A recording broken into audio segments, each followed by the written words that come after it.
तो आज करेंगे इलेक्ट्रोमैग्नेटिक इंडक्शन का PYQ questions for CBSE and state board both. State Faraday's law of electromagnetic induction from notes. Question number 2. Figure shows a rectangular conductor PQRS. तो यहाँ पे एक conductor दिख रहा है तो हमें PQRS in which the conductor PQ is free to move in uniform magnetic field B perpendicular to the plane. तो मैग्नेटिक फील्ड कैसा है? डॉटेड, यानी it is going inside the paper. Magnetic field dotted होने का मतलब क्या है? वो पेपर के अंदर जा रहा है. तो ये अगर तुम्हारा पेपर है तो मैग्नेटिक फील्ड पेपर के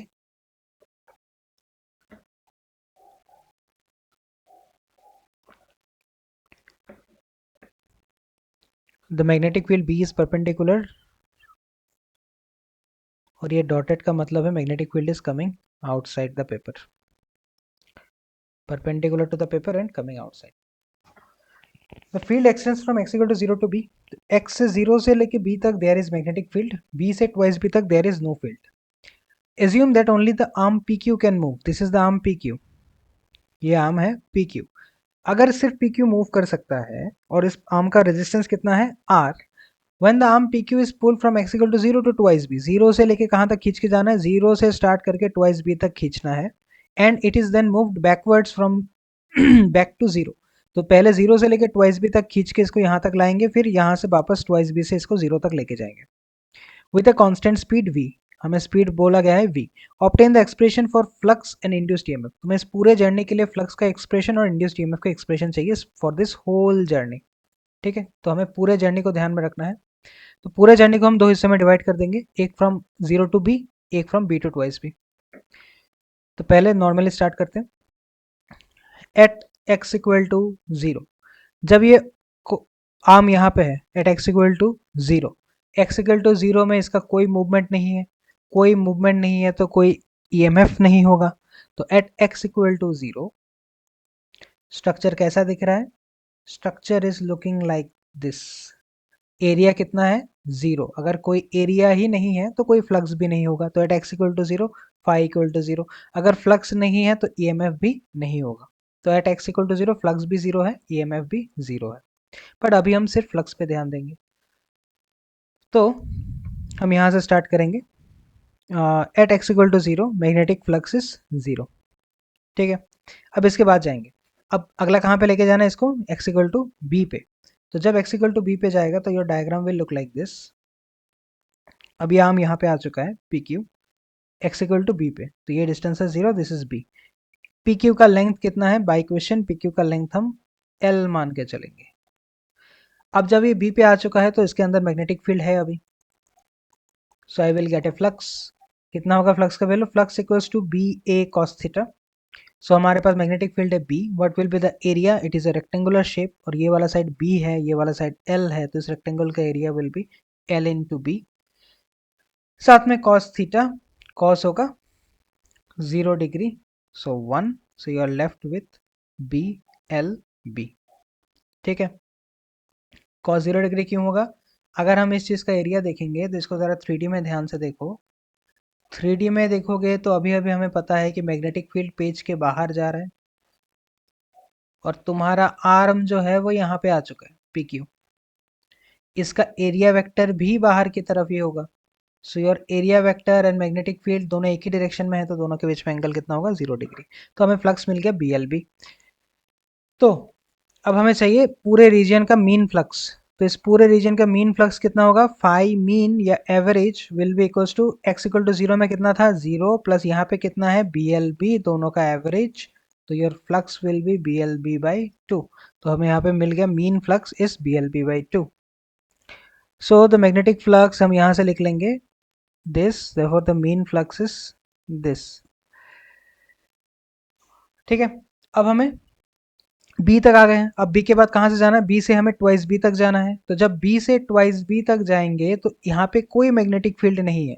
तो B से ट्वाइस B तक क्योंकि there is no magnetic field, तो फ्लक्स के फॉर्मूला में B का वैल्यू 0 होगा, एरिया वेक्टर और कॉस 0. Anything into 0 is 0. तो फ्लक्स कितना होगा? 0. तो यहाँ तक हमें क्या पता चल चुका है? यहाँ तक हमें ये पता चल चुका है कि जो मैग्नेटिक फ्लक्स है 0 से b तक उसका एवरेज वैल्यू है BLB/2 और b से ट्वाइस b तक उसका एवरेज वैल्यू है 0 बिकॉज यहाँ पे कोई मैग्नेटिक फील्ड एग्जिस्ट ही नहीं करता। According to the diagram b से ट्वाइस b में कोई मैग्नेटिक फील्ड नहीं है। ये यहाँ तक हो गया फ्लक्स का स्टोरी। अब हमें रिटर्न आना है।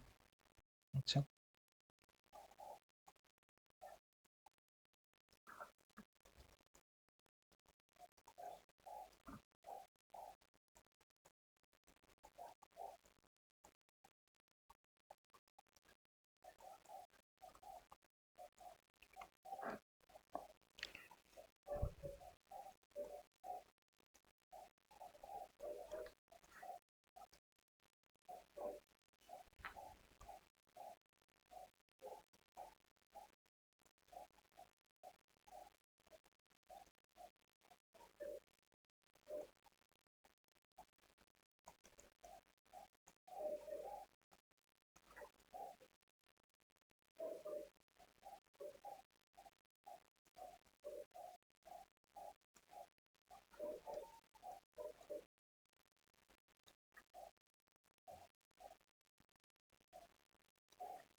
ठीक है। तो यहाँ पे देखो, x इक्वल टू 0 के लिए फ्लक्स 0 आया, x इक्वल टू b के लिए flux b a area was length into breadth, तो BLB आया। दिस इज इंक्रीजिंग बिकॉज जब हम इधर जा रहे हैं, जब ये PQ इधर तक B तक रीच करेगा तो योर एरिया इनसाइड इज धीरे धीरे इंक्रीजिंग। जब ये यहाँ से यहाँ तक चला जाएगा तो एरिया इज इंक्रीजिंग, एरिया बढ़ेगा तो फ्लक्स बढ़ेगा, तो फ्लक्स इज इंक्रीजिंग। अब B से ट्वाइस B तक there will be no flux because no magnetic field. Similarly during the return journey जब हम ट्वाइस B से B तक आएंगे तो मैग्नेटिक फील्ड नहीं है, तो फ्लक्स भी जीरो होगा। B से 0 तक जब हम रिटर्न आएंगे तो फ्लक्स फिर से BLB होगा, बट इस this time it will be decreasing because जब हम इधर से इधर जा रहे हैं तो अंदर वाला एरिया धीरे धीरे कम हो रहा है, so it will be decreasing. यहाँ तक हो गया फ्लक्स का स्टोरी। इसके बाद हम निकालेंगे EMF। EMF से पहले एक छोटा सा proof, this proof is very important, ध्यान से देख लेना, it is not very difficult. हमें EMF का फॉर्मूला निकालना है, हमें पता है EMF equals to minus dy/dt। अब फाई का वैल्यू, फाई इक्वल्स टू क्या होता है, BA cos theta. Magnetic field है B। अब ये जो डंडा है PQ, ये यहाँ से यहाँ तक आ गया, यहाँ से यहाँ तक आया, कितना डिस्टेंस इधर ट्रेवल किया, मान लो dx, and what is the length of this L। तो ये अंदर वाला एरिया कितने का होगा, this area is nothing but length into breadth यानी LDX। और कॉस कितना होता है, cos 0 degree because magnetic field is going outside. Magnetic field बाहर की तरफ है, एरिया वेक्टर भी बाहर की तरफ होता है हमेशा, दोनों इन सेम डायरेक्शन, तो कॉस 0। यहाँ से हमें मिल गया फाई इक्वल्स टू BL/dx, तो हम यहाँ पे फाई की जगह BL/dx डाल सकते हैं। जैसे ही BL/dx डालेंगे, मैग्नेटिक फील्ड और ये वाले डंडे का लेंथ दीज आर कांस्टेंट, ये वाला डंडा यहाँ भी जितने लेंथ का है यहाँ भी उतने ही लेंथ का होगा, यहाँ भी उतने ही लेंथ का होगा। But this x is changing, यहाँ पे x कुछ और होगा, इतना दूर जाएंगे तो x कुछ और होगा, रिटर्न या फिर यहाँ तक जाएंगे तो x कुछ और होगा। तो मैग्नेटिक फील्ड और लेंथ वाला पार्ट, ये वाला लेंथ तो कांस्टेंट है तो बाहर आ गया, अंदर क्या रह गया x यानी dx by dt। तो dx by dt is nothing but velocity, तो ultimately I get EMF equals to BLV। तो ये फॉर्मूला हमें याद रखना है, E इक्वल्स टू BLV का प्रूफ है ये, very simple but for state board much asked question. अब मैग्नेटिक हमें EMF निकालना है फॉर दिस होल जर्नी। तो EMF निकालना इज वेरी इजी। पहले जर्नी के लिए देखो, क्योंकि क्वेश्चन कह रहा है कि वेलोसिटी इज कांस्टेंट और ये PQ वाले जो डंडा है इसका लेंथ है L, तो हमें ऑलरेडी फॉर्मूला पता है। जब ये 0 से B तक आएगा तो EMF का फॉर्मूला होगा BLV।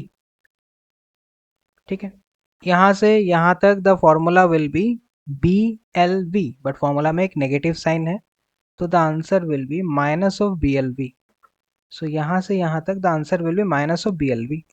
अब B से ट्वाइस B तक, जब ये डंडा B से ट्वाइस B जाएगा, सो B से ट्वाइस B तक मैग्नेटिक फील्ड इज 0, तो answer will be 0 into LV यानी अल्टीमेटली 0, यानी B से ट्वाइस B तक 0। अब जब हम रिटर्न जाएंगे ट्वाइस B से B, तो ट्वाइस B से B again same story, twice B से B तक, ये B से ट्वाइस B का है, ये 0 से B तक का है। अब जब हम ट्वाइस B से वापस B में जाएंगे तो अगेन देयर इज कोई मैग्नेटिक फील्ड नहीं है यहाँ पे, तो ये इसका वैल्यू विल बी अगेन 0। और जब हम B से 0 तक जाएंगे तो उसके अगेन मैग्नेटिक फील्ड, वही वेलोसिटी, तो answer will be BLV। But this time this value is also negative, और नेगेटिव नेगेटिव जो फॉर्मूला का नेगेटिव है और जो उल्टा जा रहे हैं हम लोग, we are decreasing in area, तो इसका negative negative negative will ultimately give you a positive value. तो यहाँ से हमें मिल गया कि ये जो B से 0 से B तक का है उसमें वैल्यू है प्लस BLV, सॉरी 0 से B तक the value is minus BLV, B से ट्वाइस B तक द वैल्यू इज 0, फिर ट्वाइस B से B में ये वापस 0 है, और B से जब हम वापस बैक टू 0 जाएंगे तो आंसर होगा BLV। तो जब इसका ग्राफ ड्रॉ करेंगे तो देखो ग्राफ कैसा आएगा। जब हमें फ्लक्स का ग्राफ ड्रॉ करना है तो फ्लक्स का वैल्यू कैसा है, फ्लक्स का वैल्यू बढ़ते बढ़ते will reach BLV increasing, then it will again start decreasing up to 0। तो हमें वही ड्रॉ करना है। फ्लक्स का वैल्यू देखो, पहले फ्लक्स का वैल्यू बढ़ते बढ़ते रहेगा अप टू BLV, कहाँ अप टू B तक, फिर B से ट्वाइस B तक फ्लक्स 0, फिर जब हम ट्वाइस B से वापस B में आएंगे तो फ्लक्स इज 0, फिर ये घटते घटते वापस BLV में जाएगा। तो फ्लक्स के लिए BLV, फ्लक्स के लिए जाते हुए BLV विल बी पॉजिटिव, आते हुए BLV विल बी नेगेटिव, और ट्वाइस B से B तक तो it is always 0 because magnetic field ही नहीं है। तो ग्राफ पहले ऊपर जाएगा देन 0, देन जब रिटर्न आएंगे तो 0, फिर ऊपर से नीचे, दैट्स द ग्राफ। और जब हम EMF का ग्राफ चेक करेंगे तो EMF 0 से B तक माइनस में है, तो 0 से B तक the EMF value will be negative, फिर EMF B से ट्वाइस B EMF इज 0, तो B से ट्वाइस B तक EMF विल बी 0, फिर जब हम रिटर्न जाएंगे तो ट्वाइस B से B में 0 रहेगा, और B से 0 में it will have a positive value. तो ग्राफ कुछ ऐसा दिखेगा। ठीक है, होपफुली क्लियर है। अगर कंफ्यूजन होगा तो you can see it again. Question number 3, a rectangular coil of wire is placed in a uniform magnetic field that the plane of the coil is parallel to the magnetic field। तो ये coil ऐसा है ये coil का plane है, देखो magnetic field इसके ऊपर से जा रहा है, it will kind of look like this, कि कॉयल यहाँ पे है और मैग्नेटिक फील्ड इसके ऊपर से जा रहा है या फिर इसके अंदर से जा रहा है। In both the cases the plane of the coil is parallel और in the same direction to the magnetic field. The magnetic flux linked with the coil and the EMF induced respectively are। तो अगर coil में magnetic field ऐसे जा रहा है और coil ऐसे लेटा हुआ है तो कॉयल का एरिया वेक्टर ऊपर की तरफ होगा। We can clearly see area vector और मैग्नेटिक फील्ड के बीच में एंगल कितना है 90। अगर यहाँ पे cos 90 डालोगे cos 90 is 0, 0 into anything is 0, तो फ्लक्स का आंसर आएगा 0। तो फ्लक्स विल बी 0, और हमेशा याद रखना EMF will be maximum because अगर कॉयल ऐसे लेटा हुआ है तो all the magnetic field lines are passing through the wire का बाउंड्री। ये जो वायर का बाउंड्री है ना, पूरा इसके अंदर से ही पास हो रहा है, तो कॉयल के अगर पूरे अंदर से मैग्नेटिक फील्ड जा रहा है तो वो अपोज भी अच्छे से करेगा, तो that's why we will get एक मैक्सिमम इंड्यूस्ड EMF। अगर कॉयल ऐसे होता ना, अगर कॉयल ऐसे होता और पूरे फील्ड लाइंस यहाँ बीच में से निकल जाते तो कोई भी फील्ड लाइंस बाउंड्री को टच नहीं कर रहा है, तो कॉयल अपोज भी नहीं करता, और ऐसे केसेस में EMF will be minimum but flux will be maximum. तो ये बात याद रखना, अगर परपेंडिकुलर है magnetic field to the plane of the coil तो EMF is minimum, flux is maximum, और अगर पैरेलल है तो फ्लक्स इज मिनिमम या फिर zero and EMF is maximum. तो आंसर होगा बी। 4 क्वेश्चन कह रहा है magnetic flux link to coil, number of turns भी गिवन है, चेंजेस ये तुम्हारा चेंजेस भी दिया हुआ है, वेबर यानी फ्लक्स का चेंजेस भी दिया हुआ है, टाइम भी दिया हुआ है। क्वेश्चन कह रहा है इंड्यूस्ड ईएमएफ निकालने के लिए तो कौन सा फॉर्मूला यूज करेंगे, E equals to minus N D phi by D T. तो हमें चेंज इन फ्लक्स भी गिवन है क्वेश्चन में, D phi is given 40 milli, milli को कन्वर्ट करने के लिए into 10⁻³ change in flux is given, change in time is 2 millisecond, millisecond को भी सेकंड में कन्वर्ट कर लेंगे और यहाँ पे इस फॉर्मूला में नंबर ऑफ टर्न्स n आ जाएगा। You will get your answer, answer will be C. Question number 5 कह रहा है find the magnetic energy associated, question में करंट गिवन है, कॉयल का नंबर ऑफ टर्न्स गिवन है और मैग्नेटिक फ्लक्स गिवन है। तो एनर्जी कितना होगा, half L I square. Magnetic flux का एनर्जी कितना है, energy is half L I square. Question में आई गिवन है बट एल का कोई मेंशन नहीं है, तो एल निकालने के लिए we will use this formula, phi equals to L I. Phi question में गिवन है मैग्नेटिक फ्लक्स, आई क्वेश्चन में गिवन है 2 एम्पियर, यहाँ से एल निकल जाएगा, एल का वैल्यू यहाँ पे डालेंगे तो we will get the potential energy, but हमारे कितने टन्स है, 100 टन्स। तो जो भी आंसर आएगा उसको 100 से मल्टीप्लाई कर देंगे, we will get the final answer, final answer will be D. Question number 6 कह रहा है स्क्वायर ऑफ एल मीटर्स, तो ये स्क्वायर है, ये साइड भी एल है, ये साइड भी एल है, is lying in the xy plane और magnetic field b naught twice I cap 3j k plus 4k cap Tesla. तो ये मैग्नेटिक फील्ड ऑलरेडी गिवन है, बी नॉट कॉन्स्टेंट है, तुम्हें फ्लक्स का वैल्यू पूछा है, तो फ्लक्स के लिए हमें क्या क्या चाहिए, flux is the dot product of magnetic field and area vector, तभी तो अगला स्टेप में बी ए कॉस थीटा आता है, बिकॉज डॉट प्रोडक्ट के फॉर्मूला में कॉस थीटा आता है। मैग्नेटिक फील्ड ऑलरेडी क्वेश्चन में गिवन है, हमें एरिया चाहिए, स्क्वायर का एरिया क्या होगा, L into L, L square, and area vector is always perpendicular to the surface. तो एरिया वेक्टर कौन से एक्सिस में होगा, अगर ये एक्स है ये वाई है तो area vector will be in Z axis यानी के कैप। तो हमें क्वेश्चन के अकॉर्डिंग 5 मिल गया, हम यहाँ पे बी नॉट का वैल्यू डाल देंगे और एरिया वेक्टर की जगह डालेंगे एल स्क्वायर के कैप। अब हमें पता है ये डॉट प्रोडक्ट है और के सिर्फ के साथ ही जाएगा, so the answer will be B naught 4 L square. के सिर्फ डॉट प्रोडक्ट में k and j will be 0, k and i will be 0, only k and k will remain, तो answer is B naught 4 L square, so B naught 4 L square. Magnetic flux पूछा गया है, तो ये तो easy question है, कर लेना। Magnetic flux in with the coil and number of turns, area cross section A held with its plane is parallel to the field. Plane parallel to the field माने कैसा, ये पहले वाले जैसा, ये रहा कॉइल प्लेन और it is parallel to the magnetic field, तो कॉइल का एरिया वेक्टर कहाँ होगा, ऊपर की तरफ, दोनों के बीच में एंगल कितना होगा, 90 डिग्री। तो फाई के फॉर्मूला में B A cos 90, B A cos 90, cos 90 0, तो everything will be 0, the answer will be D. A circular loop of radius r is carrying current I lies in the yz plane, तो ये जो yz plane है, yz plane, इसमें लेटा हुआ है एक कॉइल जिसका सेंटर यहाँ पे है, ओरिजिन पे।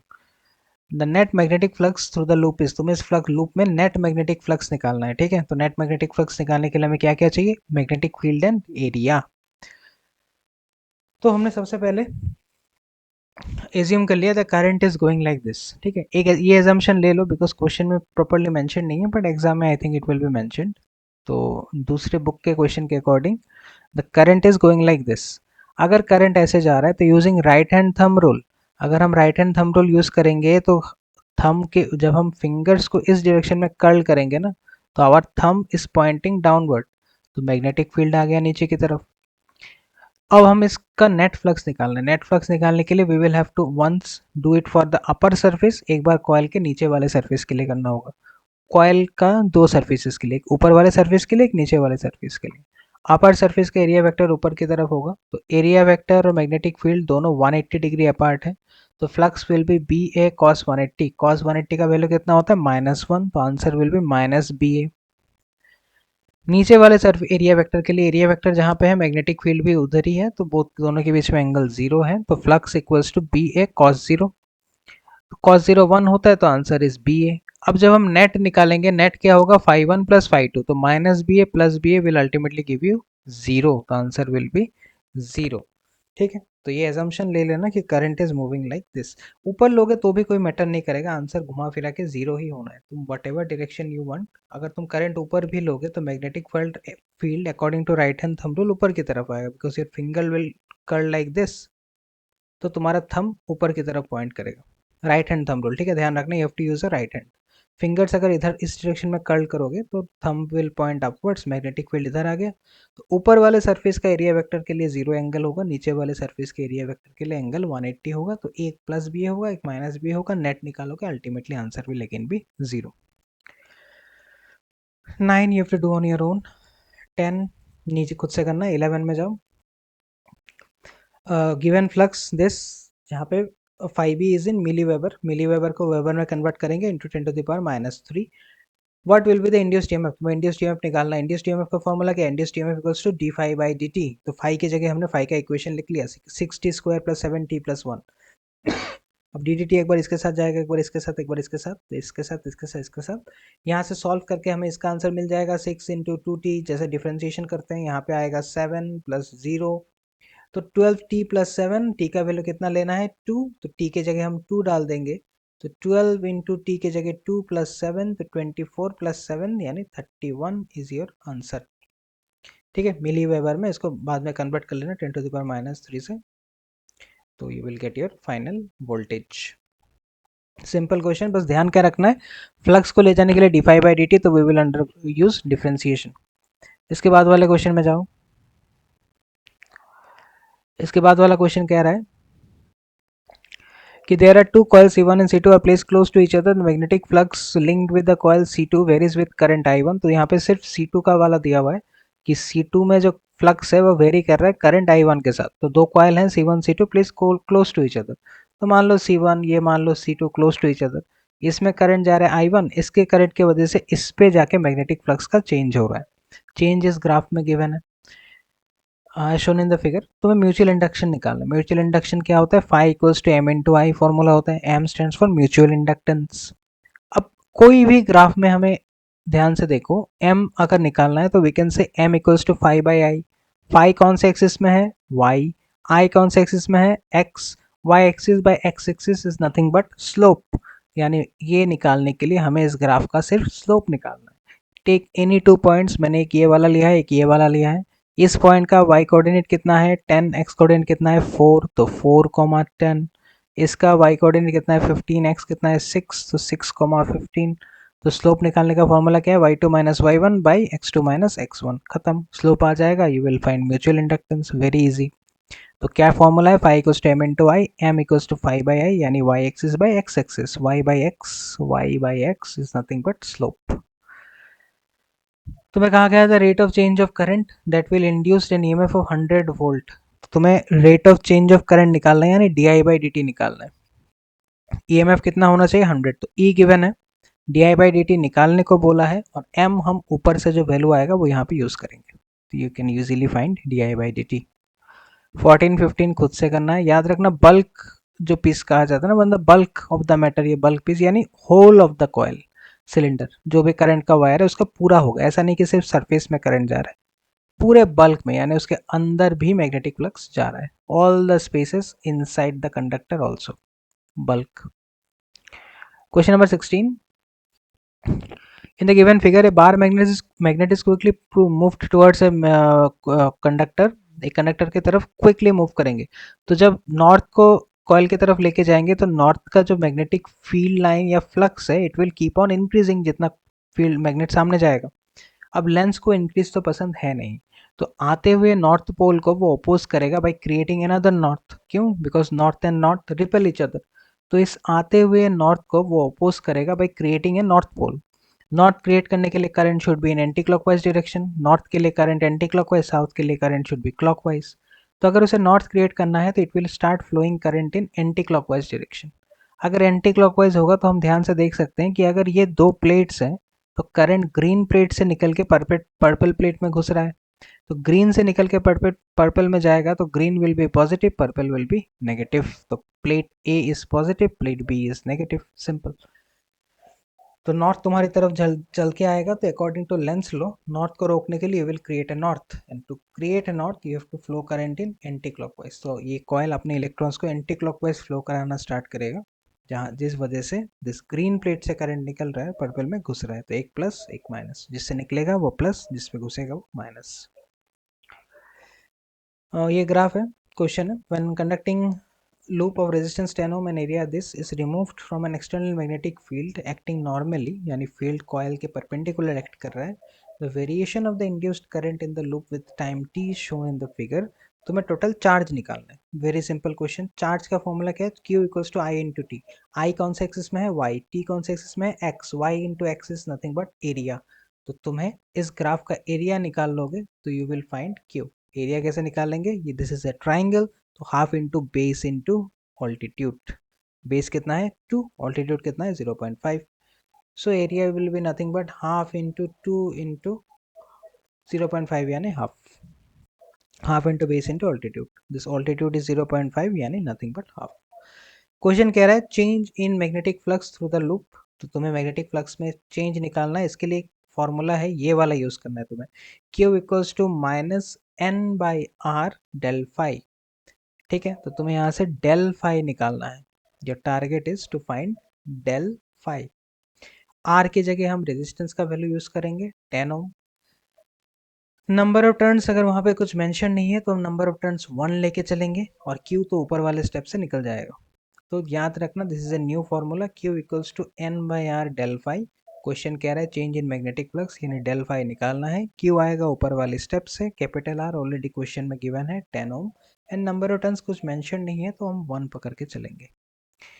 Magnitude of the field applied, हमें कितना फील्ड अप्लाइड है वो निकालना है, उसके लिए हम फॉर्मूला यूज करेंगे phi equals to B A cos theta, जहाँ पे फाई है मैग्नेटिक फ्लक्स जो हम ऊपर से वैल्यू यूज करेंगे, मैग्नेटिक फील्ड हमें निकालना है, and the area vector is 10 centimetre square जो ऑलरेडी गिवन है, तो हम सेंटीमीटर स्क्वायर को मीटर स्क्वायर में कन्वर्ट करेंगे by saying 10 into 10⁻⁻⁴ metre square. Now what will be theta, question पहले कह रहा है कि लूप जो है उसके परपेंडिकुलर जा रहा है मैग्नेटिक फील्ड, तो इसका एरिया वेक्टर भी तो इन द सेम डायरेक्शन होगा, area vector is always perpendicular to the loop, both are in same direction, तो यहाँ पे cos थीटा का वैल्यू 0 डिग्री होगा, तो हमें फाई का वैल्यू ऊपर से मिल जाएगा, area already given in question, उसको मीटर स्क्वायर में कन्वर्ट करेंगे, वहां से बी निकलेगा, तो you have to find magnetic field. Question number 19 कह रहा है कि एक ऐसा स्ट्रक्चर है जहाँ पे एक नेट फोर्स लग रहा है कि एक square loop square loop shape, a square shaped current carrying loop MNOP is placed near a straight long current carrying wire AB as shown in the figure। The wire and the loop lie in the same plane, दोनों same plane में यानी एक ही table के ऊपर लाई कर रहे हैं, ऐसा सोच सकते हो। If the loop experiences a net force F towards the wire, उसको एक net force लग रहा है in this direction towards the wire, find the magnitude of the force on the side NO। तो इस साइड में फोर्स का magnitude यानी वैल्यू पूछा गया है, ठीक है, तो उसका स्ट्रेंथ पूछा गया है, तो निकालना वेरी इजी है। ये एक्चुअली चैप्टर का क्वेश्चन है नहीं, बट यहाँ पे हम वो जो लास्ट चैप्टर में हमें एक मिला था ना फॉर्मूला पैरेलल वायर्स वाला, वो पैरेलल वायर वाला फॉर्मूला हम यहाँ पे यूज़ करेंगे, ठीक है। तो वो जो 1/4πε0 I1 I2/R इंटू एल वो वाला फॉर्मूला था, we will use that formula, very simple. कितना लेंथ है इसका L, और ये यहाँ से यहाँ तक कितने डिस्टेंस होगा, ये ऑलरेडी L डिस्टेंस है, this side is also L, the distance is twice L, तो वो जो 1/4πε0 I1 I2 डिवाइडेड बाय दोनों के बीच में डिस्टेंस कितना हो गया ट्वाइस L इंटू इस साइड का लेंथ कितना है L, तो ये उस फॉर्मूला से हम F2 का फोर्स आराम से निकाल सकते हैं। ये चैप्टर 4 का है मैग्नेटिज्म का, ठीक है, गलती से इसमें आ गया बट नथिंग टू वरी। और एक क्वेश्चन, अच्छा देखो, क्योंकि हमें बोला गया है ना कि this wire is getting attracted towards the, मतलब इस पे फोर्स लग रहा है टुवर्ड्स दिस वायर, तो इसमें अट्रैक्टिव फोर्स तभी लगेगा जब both the currents are in same direction, तो क्योंकि I1 ऊपर है तो इसका भी करंट ऊपर होगा, यानी इसका करंट ऊपर होगा तो करंट यहाँ से यहाँ जाके this side current will be downwards, ठीक है, याद रखना।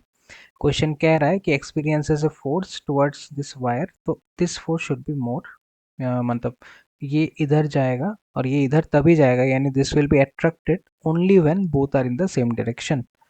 This wire is getting attracted, that's why ये दोनों सेम डायरेक्शन में, और ये सेम होगा तो ये ऑटोमेटिकली डाउनवर्ड।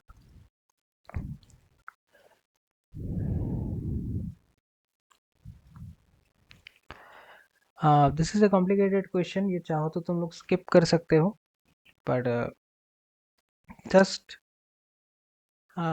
आइडिया के लिए मैं कह रहा हूँ कि इसको कैसे करना है। तो देखो, A B and C D are two parallel conductors kept 1 metre apart, तो ये ए बी तुम्हारा यहाँ पे आएगा, दिस इज ए बी मान लो। This A B and C D are two parallel conductors that are kept 1 metre apart and connected by resistance R, तो यहाँ पे रेजिस्टेंस आर है जो 6 ओम का है। They are placed in magnetic field 3 × 10⁻² which is perpendicular to the plane of the paper, तो यहाँ पे हमें क्रॉस दिख रहा है, यानी magnetic field is going inside the paper. A wire Mn is placed over AB and CD and then made to slide with a velocity of 2 metre per second, तो ये जो Mn है इसको हम स्लाइड कर रहे हैं with how much 2 metre per second के वेलोसिटी से। Neglect the resistance of A B C D and Mn, इनका कोई रेजिस्टेंस हम नहीं मानेंगे। क्वेश्चन कह रहा है calculate the induced current flowing through the resistor R, तो तुम्हें पहले इंड्यूस्ड करंट निकालना है। ऑब्वियसली इस क्वेश्चन में ज़्यादा कुछ वैल्यू हमें है नहीं, तो इसको सॉल्व करना will be a little difficult, but हमने क्या अप्रोच लेना है, देखो सबसे पहले हम फोर्स निकाल लेंगे।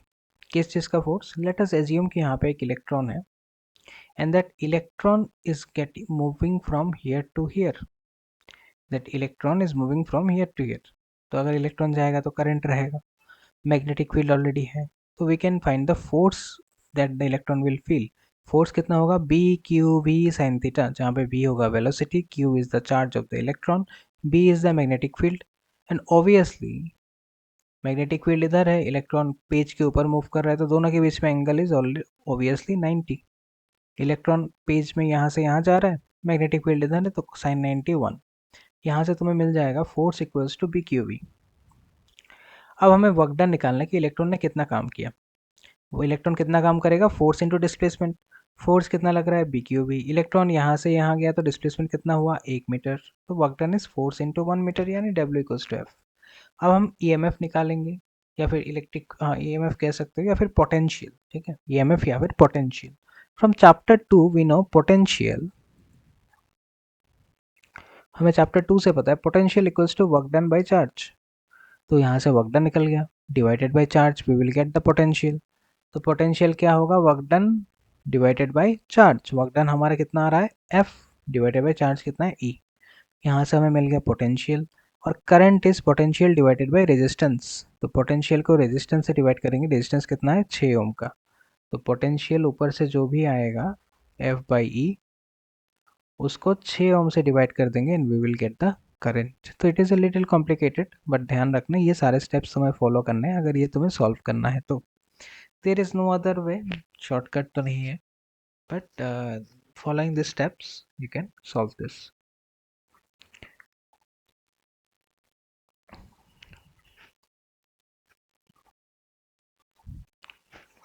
In an ideal transformer, output of this is required when the input voltage is this is available. If primary has 300 turns, then how many turns does the secondary have? तो ये बहुत ही सिंपल क्वेश्चन है, इसमें ये वाला formula use करना है, EP by ES equals to NP by NS. The EP given, ES given, NP given, तो मैं NS निकालना है। बाकी सारे क्वेश्चन खुद से ट्राई करना है। Question number 26. An AC generator consists of a coil of 10,000 tons and area 100 centimeters square. The coil rotates at angular speed of 140 rotations per minute. 140 rotations per minute. कोई भी चीज़ पर मिनट में कर रहे हो या फिर पर सेकंड में कर रहे हो, दैट इज कॉल्ड फ्रीक्वेंसी। तो क्वेश्चन में फ्रीक्वेंसी गिवन है, ध्यान रखना एंगुलर स्पीड बोल के ये फ्रीक्वेंसी देते हैं, तो एंगुलर स्पीड सुन के ओमेगा मत बिठाना।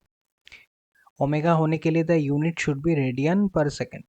अगर इसके अलावा और कुछ भी गिवन है, it is not angular frequency, it is not angular frequency और ओमेगा, ठीक है, ध्यान रखना इन बातों का। तो क्वेश्चन में जो आरपीएम गिवन है, रोटेशंस पर मिनट, इट इज़ फ्रीक्वेंसी।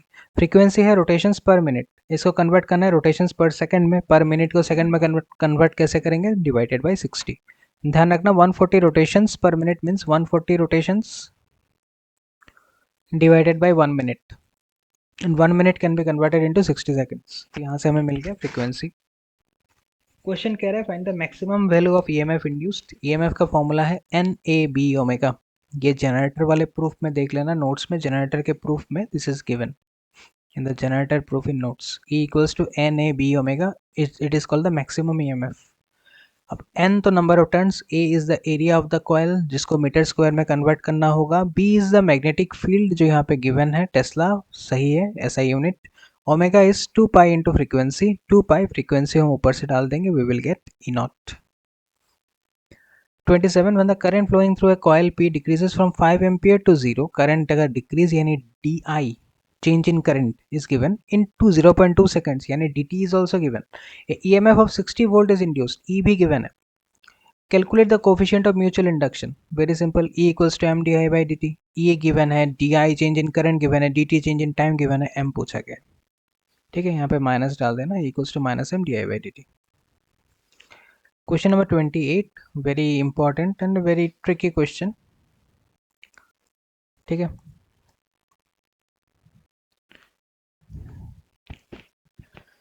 देखो, दो coplanar concentric loops in of radius capital R and small r are arranged coaxially about the expression।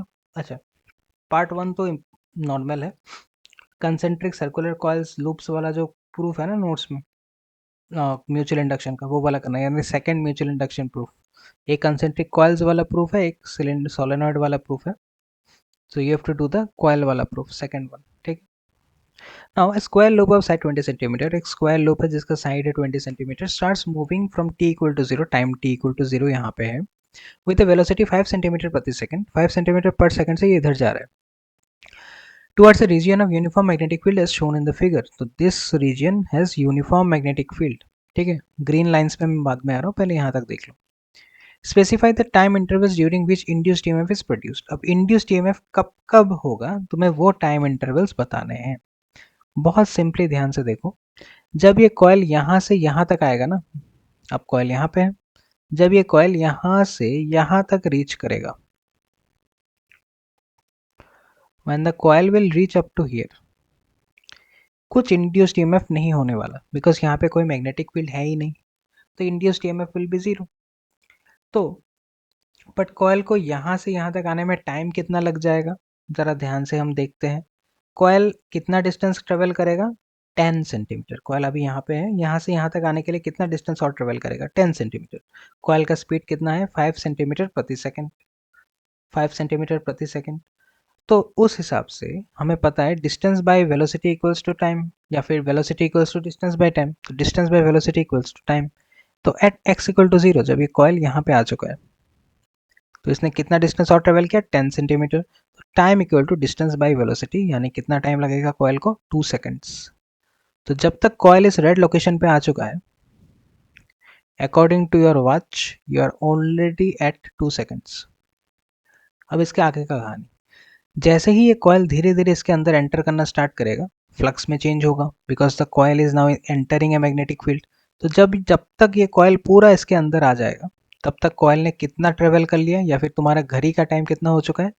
Coil initially था यहाँ पे, तो उसने 10 और 20, क्योंकि कॉइल यहाँ तक आ चुका है, तो 10 और 20 कॉइल ने कितना ट्रेवल किया, 30 सेंटीमीटर। कॉइल पहले यहाँ पे था, उसके बाद इस तक यहाँ तक पहुंचा, फिर इसके बाद coil has entered gone inside. तो इनसाइड जाने में कॉयल ने कितना ट्रेवल कर लिया, 10 प्लस और 20, बिकॉज पूरा साइड अंदर जा चुका है, तो 20 प्लस 10 30। तो 30 बाई स्पीड 5, कॉयल को कितना टाइम हो चुका है घड़ी में अभी तक 6 सेकेंड जा चुका है। 2 सेकेंड में कॉयल यहाँ तक पहुंचा, 6 सेकेंड में कॉयल यहाँ तक चला गया। ये पूरा टाइम चल रहा है t इक्वल टू 0 से लेके, ठीक है। ये सिर्फ यहाँ से यहाँ जाने का नहीं है, दिस होल टाइम यहाँ से पूरा अंदर तक जाने का है, और this 2 second is just for यहाँ से यहाँ। अब एक बार कॉइल इसके अंदर चला गया, अब कॉइल यहाँ से यहाँ तक आएगा ना, अब coil will go from here to here, but इसके अंदर मैग्नेटिक फील्ड इज यूनिफॉर्म। तो कॉइल जब यहाँ से यहाँ जाएगा तो इसमें कोई फील्ड लाइन में चेंज ही नहीं होगा, फील्ड लाइन में चेंज नहीं होगा तो फ्लक्स में कोई चेंज नहीं होगा, फ्लक्स में कोई चेंज नहीं होगा तो कोई ओपोज नहीं करेगा, ओपोज नहीं करेगा तो इंड्यूस्ड ईएमएफ नहीं आएगा, यानी इसके बाद there is no induced EMF. तो up to 6 seconds there will be induced EMF.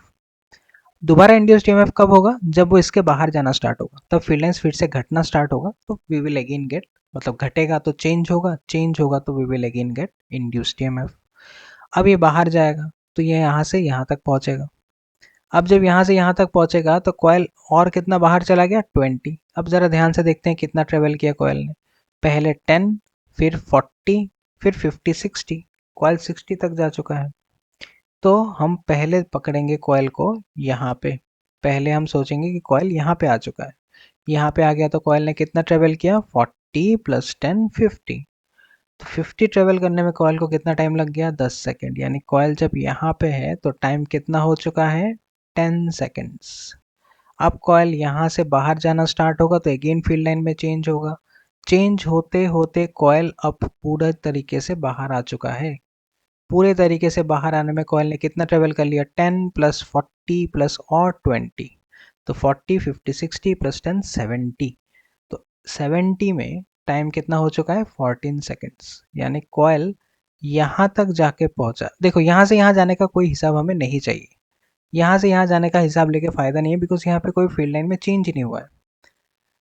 अब जब कॉयल यहाँ जा चुका है तब टाइम ऑलरेडी कॉयल कितना हो चुका था? यहाँ पे जाने में वी वर 40 + 10, 50, तो टाइम वाज ऑलरेडी 10 सेकेंड्स।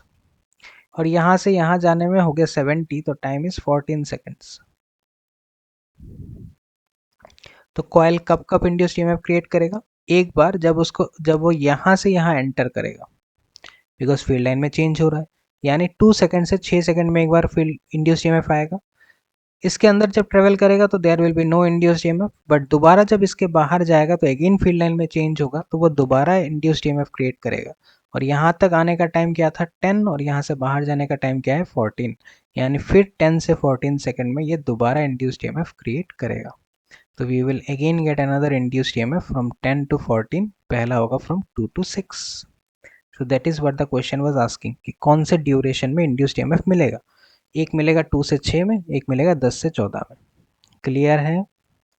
देख लेना, this is the whole concept just for again हाँ एक रिवीजन के वास्ते। जब कॉयल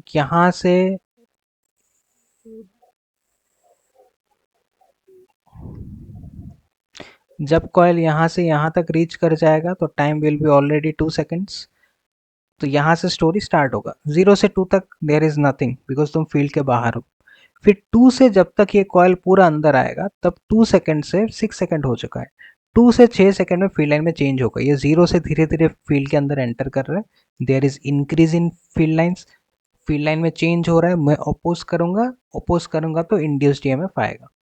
फिर इसके बाद जब कॉयल इसके अंदर से यहाँ तक जाएगा तो there is no change because तुम फील्ड के अंदर ही हो, कोई चेंज नहीं हो रहा है फील्ड लाइन में। यहाँ से यहाँ तक आने में टाइम हो चुका था 10 सेकेंड, कोई चेंज नहीं हुआ। 6 से 10 तक देयर इज नो चेंज। फिर जब ये कॉयल धीरे धीरे बाहर जाना स्टार्ट हुआ तो दोबारा फील्ड लाइन घटना स्टार्ट हुआ, फील्ड लाइन में change, again I will oppose करूंगा तो इंड्यूस्ड ईएमएफ आएगा। तो कब तक होगा? जब तक ये कॉयल पूरी तरीके से बाहर नहीं चला जाता। पूरी तरीके से बाहर जाने में टाइम हो चुका है और 14 सेकेंड्स। तो यहाँ से टाइम स्टार्ट हुआ तो 2 से 6 में एक बार चेंज हुआ, 10 से 14 में। तो this are the only 2 time ranges जहाँ पे इंड्यूस्ड ईएमएफ क्रिएट होगा। तो ये यहाँ पे सोल्यूशन हमने दिया है। ये क्वेश्चन खुद से देख लेना, सोल्यूशन नीचे दिया हुआ है।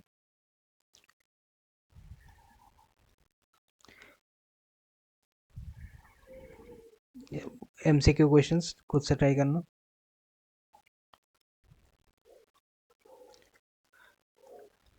जिसमें डू इट योरसेल्फ लिखा है वो सॉल्यूशंस अगर समझ नहीं आता एक बार नेट में देखना, दिस आर थियोरेटिकल क्वेश्चंस, एकदम पुराने कॉन्सेप्ट है जो ऑलरेडी डिस्कस कर लिया है, तो nothing new.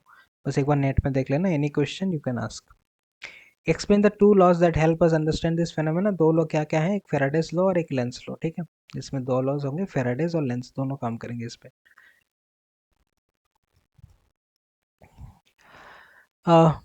A plot of magnetic flux versus current is shown in the figure. तो यहाँ पे फ्लक्स वर्सेस करंट का एक प्लॉट है। Which of the two has a larger value of inductance, इन दोनों में इंडक्टेंस का वैल्यू किसका ज़्यादा होगा। वेरी सिंपल, हमें क्या फॉर्मूला पता है, phi equals to L into I, यानी L equals to phi by I. Phi कौन से एक्सिस में है, वाई, आई कौन से एक्सिस में है, एक्स, यानी this is Y axis by X axis, यानी स्लोप। तो एल मतलब स्लोप होगा, इन दोनों में से स्लोप ज़्यादा किसका है, A has a steeper slope, यानी यहाँ पे अगर मैं रहूँगा तो ए में चढ़ना मेरे लिए ज़्यादा मुश्किल है, तो A has a steeper slope, A का स्लोप ज़्यादा है तो ए का एल वैल्यू भी ज़्यादा होगा, जिसका स्लोप ज़्यादा है उसका एल वैल्यू ज़्यादा होगा। These are two questions 31 and 32, इन दोनों को हमें सॉल्व करना है using Lenz law and right hand thumb rule.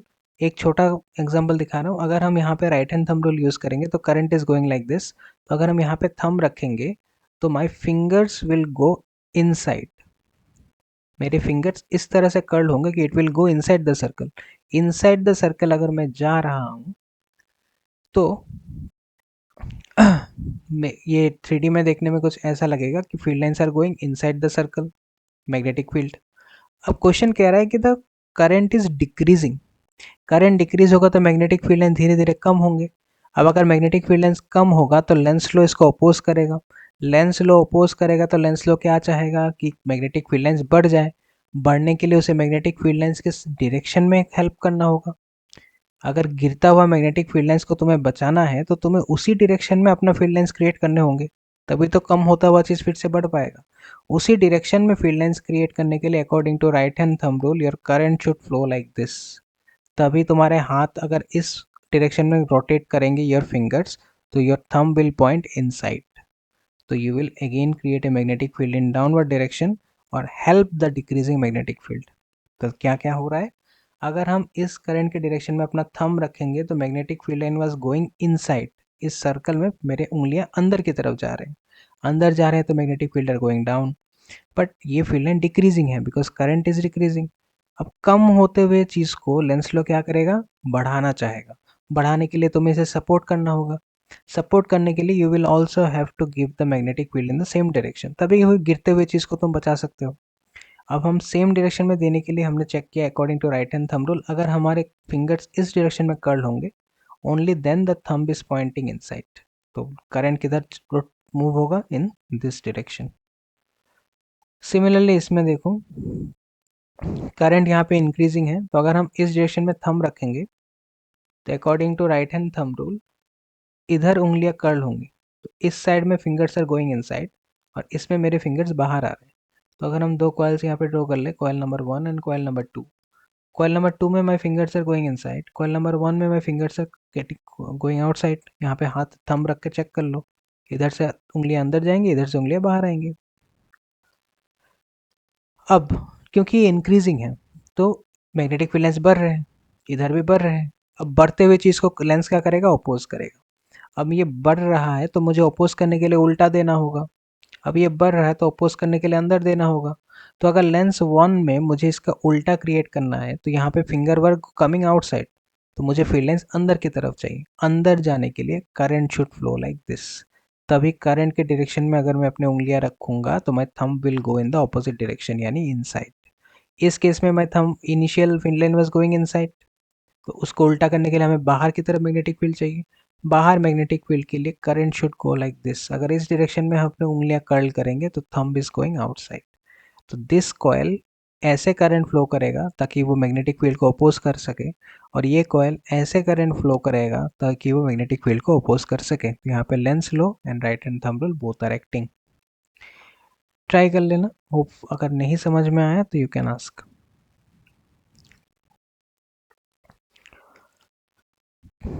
The figure shows the variation of induced EMF as a function of rate of change of current for two identical solenoids X and Y. One is air core and other is iron core. Which one is iron core? तो इन दोनों दो solenoids के लिए अलग अलग structure है।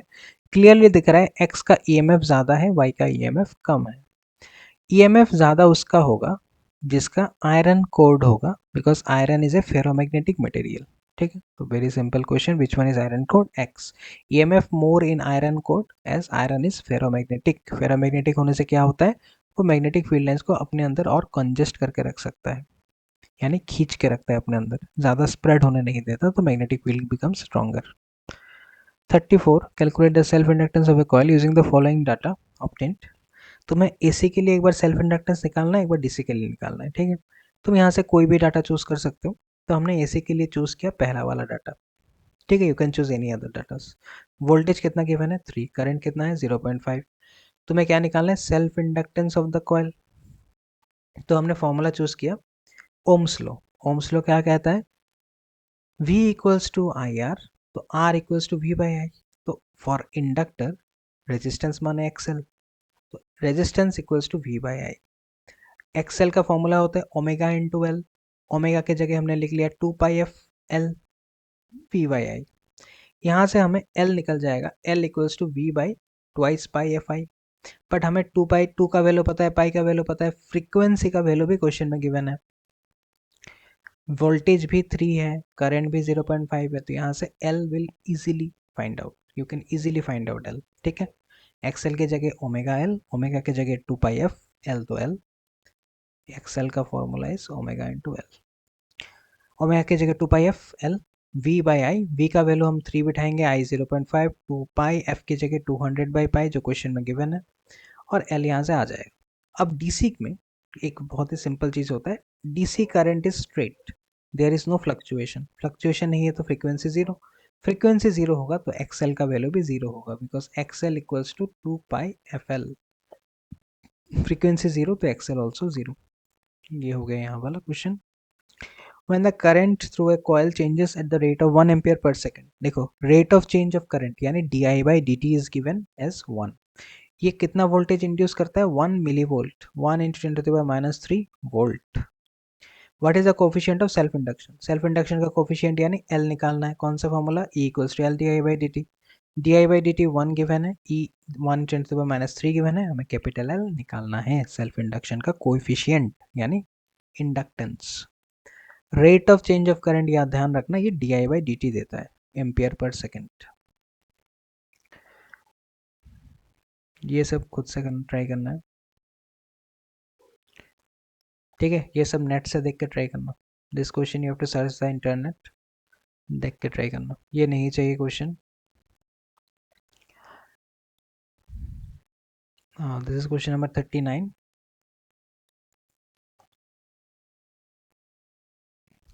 Hello hello.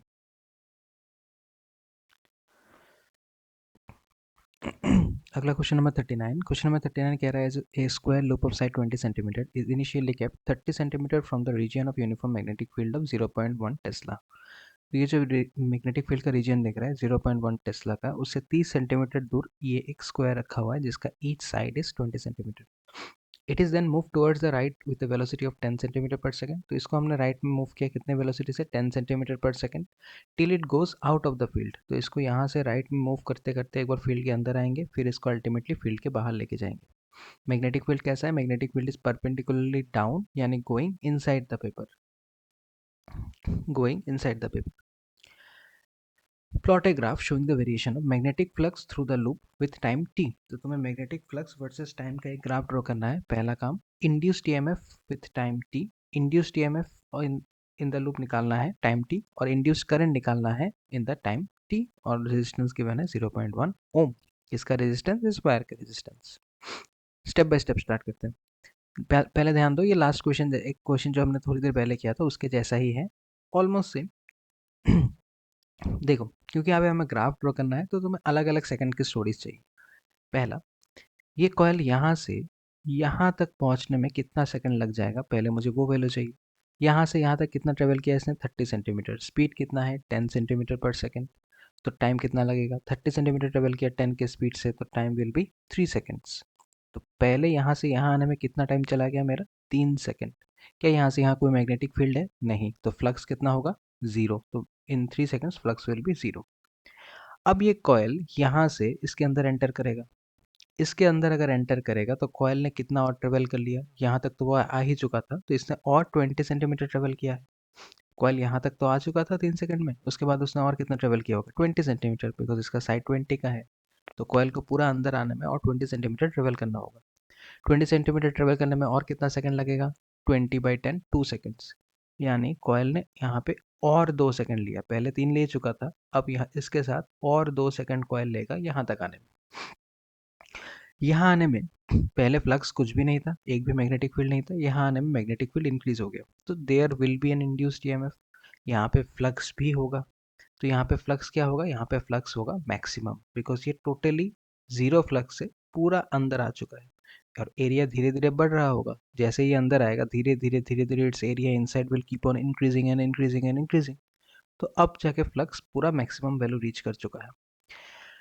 अब ये कॉइल यहाँ ऑलरेडी आ चुका है और ये 20 सेंटीमीटर ऑलरेडी अंदर है, और कितना सेंटीमीटर बाकी है, 60 सेंटीमीटर, बिकॉज टोटल डिस्टेंस हमने कितने का देखा है, 80। तो अब 20 ऑलरेडी अंदर है और 60 जाना है इसको। अब ये यहाँ से अगर और 60 भी चला गया कॉइल, तो क्या फ़ायदा होगा, it is still inside the magnetic field, there will be no change. तो और 60 जाने में कितना सेकंड लेगा, 60/10 सेंटीमीटर का स्पीड, तो डिस्टेंस बाय स्पीड कितना टाइम, 6 सेकंड। यानी यहाँ से यहाँ तक पहुँचने में it will take another 6 seconds. पहले ऑलरेडी 2 ले चुका था, अब और 6। अब कॉइल यहाँ तक पहुँच चुका है। इसके बीच में there is no change in magnetic flux, because तुम अभी भी फील्ड के अंदर ही हो। फील्ड के अंदर तुम इधर इधर जा रहे हो, फील्ड फील्ड में कोई चेंज नहीं हो रहा है, बिकॉज तुम्हारा फील्ड घट नहीं रहा है, you are inside a uniform field. तो फ्लक्स यहाँ पे भी मैक्सिमम ही होगा, बट कांस्टेंट होगा। तो अगर फ्लक्स कांस्टेंट होगा तो ईएमएफ यहाँ पे जीरो होगा, ध्यान रखना। पहले यहाँ पे मैग्नेटिक फील्ड नहीं था तो फ्लक्स वाज जीरो, फिर जब ये अंदर आया तो फ्लक्स में चेंज हुआ, फ्लक्स में चेंज हुआ तो फ्लक्स मैक्सिमम हो गया, फ्लक्स मैक्सिमम हुआ यानी फील्ड लाइंस इसके अंदर से मैक्सिमम जा रहे हैं, तो चेंज होगा। पहले जीरो था, अब सडनली मैक्सिमम, तो यहाँ पे ईएमएफ आएगा। फिर जब हम इसके अंदर जाएंगे तो फ्लक्स अभी भी मैक्सिमम, एक मैक्सिमम ही है, but it is constant, it is not changing, change नहीं होगा, तो यहाँ पे ईएमएफ जीरो होगा। तुम अपोज ही नहीं करोगे ना, चेंज नहीं है तो अपोज क्यों करोगे। तो फ्लक्स तो है, अभी भी कॉइल के अंदर से मैग्नेटिक फील्ड तो जा रहा है, बट चेंज नहीं हो रहा है, तो इसलिए तुम अपोज नहीं कर रहे हो। तो दैट इज़ वाई फ्लक्स यहाँ पे भी मैक्सिमम है, बट इधर का मैक्सिमम सेम होगा, इट इज़ कांस्टेंट। यहाँ पे जो फ्लक्स है यहाँ पे वही फ्लक्स है, सेम वैल्यू, कांस्टेंट है फ्लक्स यहाँ तक। अब आफ्टर दिस ये धीरे धीरे इसके बाहर जाएगा। अब कितना बाहर जाएगा, अभी यहाँ से जब धीरे धीरे बाहर निकलेगा तो ये और कितना सेंटीमीटर ट्रेवल करना होगा इसको, 20 सेंटीमीटर, 20 सेंटीमीटर यानी 10 के स्पीड से और 2 सेकंड। तो जब ये और 2 सेकंड लेके बाहर जाएगा तो बाहर और मैग्नेटिक फील्ड जीरो है, मैग्नेटिक फील्ड जीरो यानी फ्लक्स इज जीरो। तो कॉइल जब दोबारा बाहर जाएगा तो यहाँ पर दोबारा फ्लक्स क्या हो जाएगा, जीरो। यहाँ पे मैक्सिमम था, बाहर आने में जीरो हो गया, तो यहाँ पे again I will gate EMF. तो हमें दो लोकेशन पे ईएमएफ मिल रहा है। एक हमें ईएमएफ मिला जब कॉइल ने यहाँ से यहाँ एंटर किया, जीरो से मैक्सिमम तक, यहाँ पे एक बार ईएमएफ मिला। फिर कॉइल जब यहाँ से यहाँ गया तो मैग्नेटिक फ्लक्स सेम है, वही मैक्सिमम वैल्यू मेंटेन हो रहा है, तो यहाँ पे ईएमएफ कुछ नहीं मिलेगा, बिकॉज कोई चेंज ही नहीं हुआ है फ्लक्स में। दोबारा जब ये मैक्सिमम से जीरो तक जाएगा, फील्ड के बाहर जाएगा, फील्ड के बाहर जाओगे तो एक भी फील्ड लाइन तुम्हारे अंदर से पास नहीं होगा, तो फ्लक्स इज जीरो।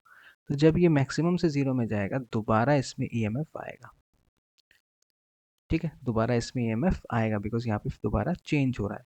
अब यहाँ पे EMF is flux is increasing, यहाँ पे फ्लक्स इज डिक्रीजिंग। धीरे धीरे तुम बाहर जा रहे हो तो धीरे धीरे घटता जाएगा मैग्नेटिक फील्ड लाइंस, यहाँ पे तुम धीरे धीरे अंदर जा रहे थे तो मैग्नेटिक फ्लक्स वॉज धीरे धीरे इंक्रीजिंग।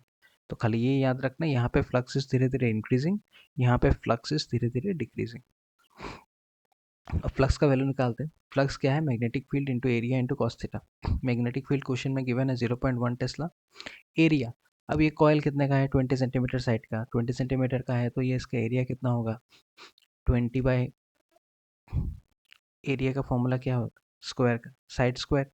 बट ये तो सेंटीमीटर में है तो पहले इसको मीटर में ले लो, फिर इसका स्क्वायर कर दो, तो एरिया का स्क्वायर, इसका आंसर आएगा क्लोज टू 4 × 10⁻³ तो हमें फ्लक्स मिल गया। तो अगर हमें इस पूरी कहानी को ग्राफ में प्लॉट करना है तो कहानी देखो कहाँ से शुरू होगा। कहानी पहले 0 सेकंड पर स्टार्ट होगा, फिर यहाँ तक जाते जाते 3 हो चुका है, फिर 3 के बाद और 2 हो चुका है, मैंने 5 हो चुका है, फिर 5 के बाद और 6, यानी यहाँ आते आते 11 सेकंड, फिर यहाँ से हमने और 2 सेकंड लिया बाहर आने में, तो 11 और 2 13 सेकंड का स्टोरी है।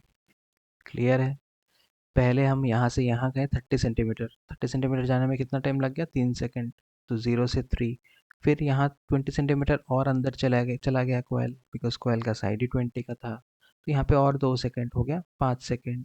फिर कॉयल यहाँ से यहाँ तक चला, कितने सेकंड लिया उसने 60 सेंटीमीटर ट्रेवल करने में? 6 सेकंड। 5 के साथ और 6 यानी 11 हो चुका है टाइम। फिर ये कॉयल यहाँ से 20 सेंटीमीटर और बाहर गया यानी और 2 सेकंड। अब टाइम कितना हो चुका है? 13 सेकंड। तो इस चीज़ को अगर ग्राफ में प्लॉट करेंगे तो ग्राफ में 3, 5, 11, 13 आ गए मेरी वैल्यू सेकंड्स में। फ्लक्स का मैक्सिमम कितना है? 4 × 10⁻³ तो फ्लक्स 0 से 3 तक तो कोई फ्लक्स ही नहीं होगा बिकॉज तुम फील्ड लाइन के बाहर हो। 3 से 5 तक तुम धीरे धीरे अंदर जा रहे हो तो फ्लक्स इज इंक्रीजिंग। धीरे धीरे 3 से 5 तक फ्लक्स इज धीरे धीरे इंक्रीजिंग। फिर 5 सेकंड से 11 सेकंड तक तुम यूनिफॉर्म फील्ड के अंदर हो, फ्लक्स मैक्सिमम का मैक्सिमम ही रहेगा, there is no change, constant flux. तो फ्लक्स कांस्टेंट है। फिर जब धीरे धीरे मैं फील्ड के बाहर जा रहा हूँ तो मैं फील्ड से बाहर निकल रहा हूँ, फ्लक्स इज धीरे धीरे डिक्रीजिंग। तो फ्लक्स धीरे धीरे कम होकर वापस 0 में चला गया। 13 सेकंड आते आते I am already outside, flux दोबारा डिक्रीज हो गया। तो this is the graph of flux versus time. अब ईएमएफ के स्टोरी में आते हैं। ईएमएफ का फॉर्मूला क्या है? EMF equals to B L V. EMF equals to B L V. ठीक है, तो पहले देख लो बी एल वी क्या होता है। तो यहाँ पे अगर हम बी एल वी लगाएंगे तो मैग्नेटिक फील्ड कितना है? 0.1। इस लूप का लेंथ कितना है? 20 सेंटीमीटर। थोड़ा वेट करना।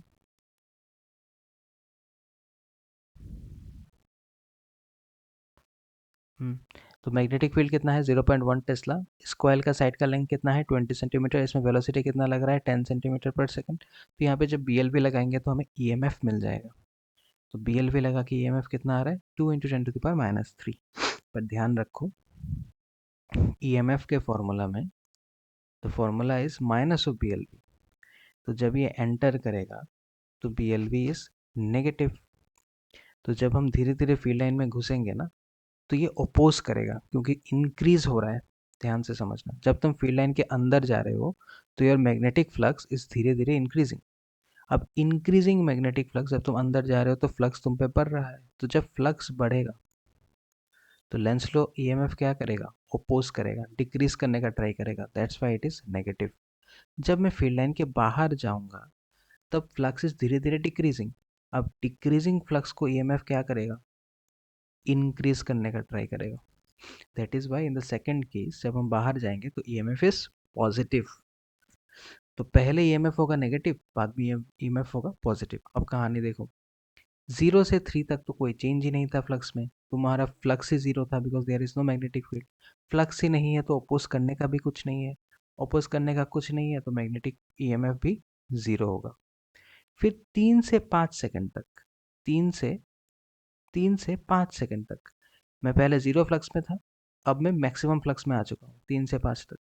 अब ये जो मैक्सिमम फ्लक्स में आ चुका हूँ there is a change in flux, तो there will be a EMF. 3 से 5 तक हमें ईएमएफ का वैल्यू मिलेगा और क्योंकि यहाँ पे फ्लक्स इंक्रीजिंग है तो ईएमएफ विल बी नेगेटिव। फिर 5 से लेके 11 तक I am inside the magnetic field, flux का वैल्यू यहाँ पे कांस्टेंट है। फ्लक्स का वैल्यू यहाँ पे कांस्टेंट होगा तो there will be no change, there will be no change in EMF because flux का वैल्यू कांस्टेंट है तो चेंज ही नहीं हो रहा, तो मैं अपोज क्यों करूँ? तो 5 से 11 सेकंड तक there will be no EMF.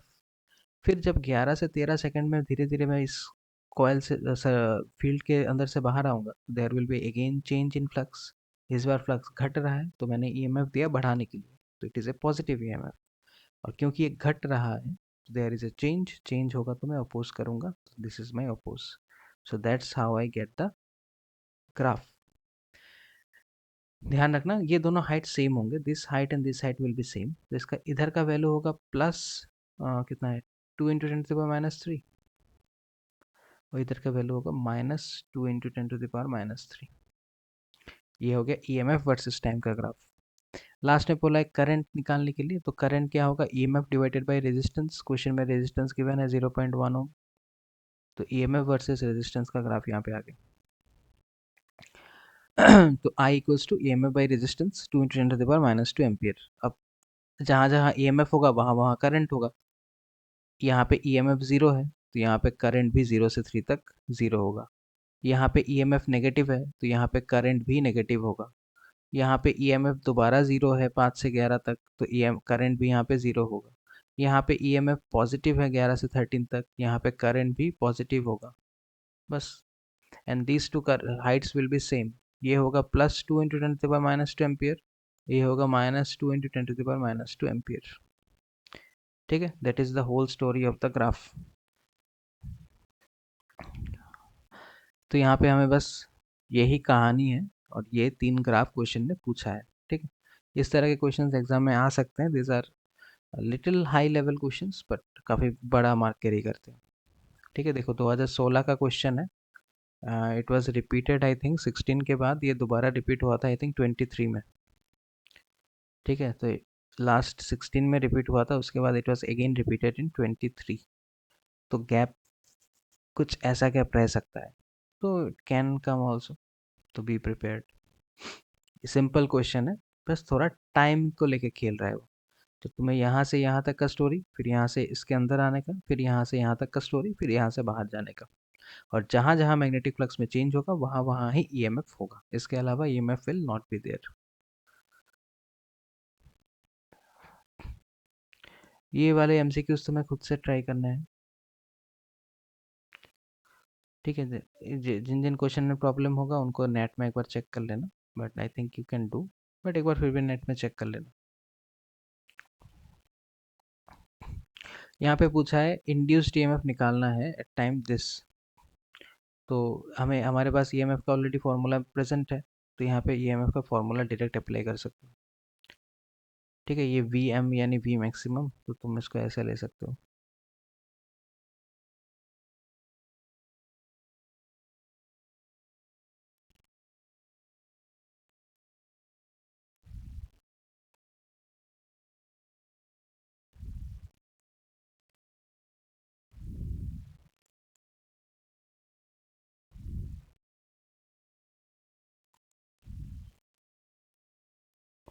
ठीक है, टाइम जीरो में ईएमएफ जीरो का है, ईएमएफ जीरो आ रहा है.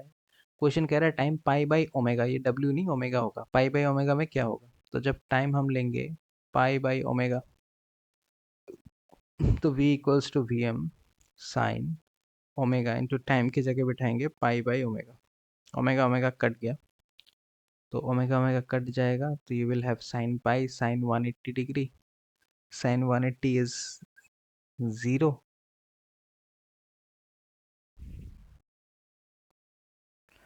ठीक है, तो ओमेगा ओमेगा कट गया, तो sine pi sine 180, sine 180 is 0. इसका आंसर होगा 0. ये वाला ऑप्शन गलत है, इसका आंसर 0 होगा.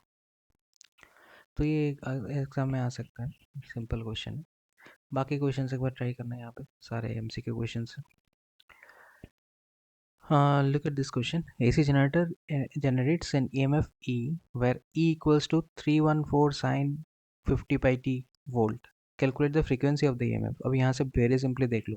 E का फॉर्मूला क्या होता है? EMF equals to E naught sin omega t. तो ये जो ओमेगा 50 पाई है, it is behaving like your omega. तो मैं कह सकता हूँ omega equals to 50 pi. Omega मतलब 2 पाई एफ होता है. 2 pi F equals to 50 pi. यहाँ से आराम से फ्रीक्वेंसी या एफ निकाल सकते हैं हम. पाई पाई कट जाएगा, 2 इधर चला गया तो 25. Calculate the frequency. यही है question. Figure shows below EMF generated by N AC generator versus time. तो ये एक एसी जनरेटर का वेव है जो टाइम वर्सेस वोल्टेज का ग्राफ दिया हुआ है. तो मैं कह रहा है यहाँ से फ्रीक्वेंसी निकालने के लिए. अब वेरी सिंपली ग्राफ में एक बार नोटिस करो. क्या तुम्हें दिख रहा है कि ये ग्राफ पीक जो ले रहा है वो 200 और -200 में ले रहा है. यानी मैं कह सकता हूँ अगर ये वोल्टेज का ग्राफ है तो this peak value is nothing but E not.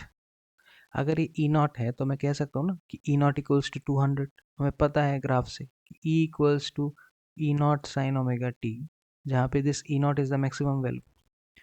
So E naught is 200. और ये टाइम कितना ले रहा है एक वेव कंप्लीट करने में.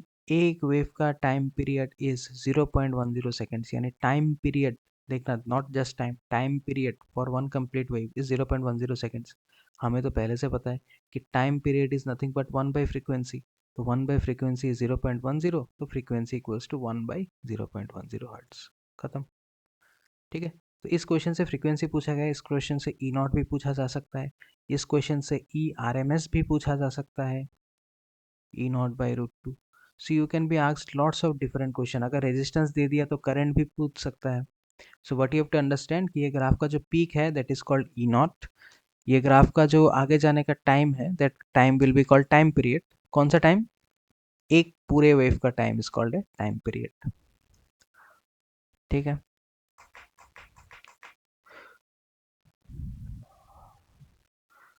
ये वाले क्वेश्चन खुद से ट्राई करना।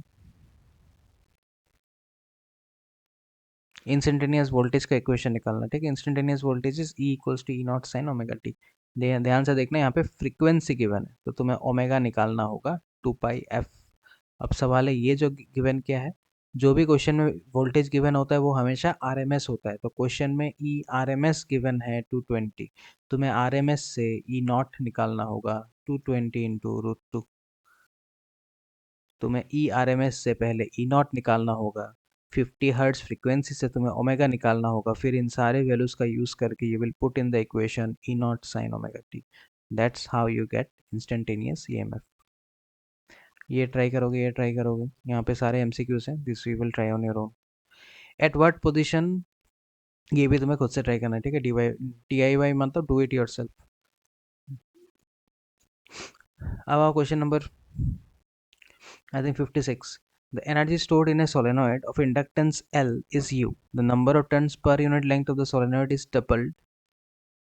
कौन सा क्वेश्चन का मैंने लिखा है?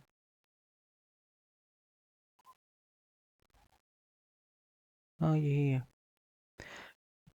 The number of turns when the solenoid is doubled, keeping the current and other factors same. Find. पहले तुम्हें क्या निकालना है? Changes in the inductance of the solenoid, यानी L में जो चेंज होगा वो निकालना है, and the final energy stored.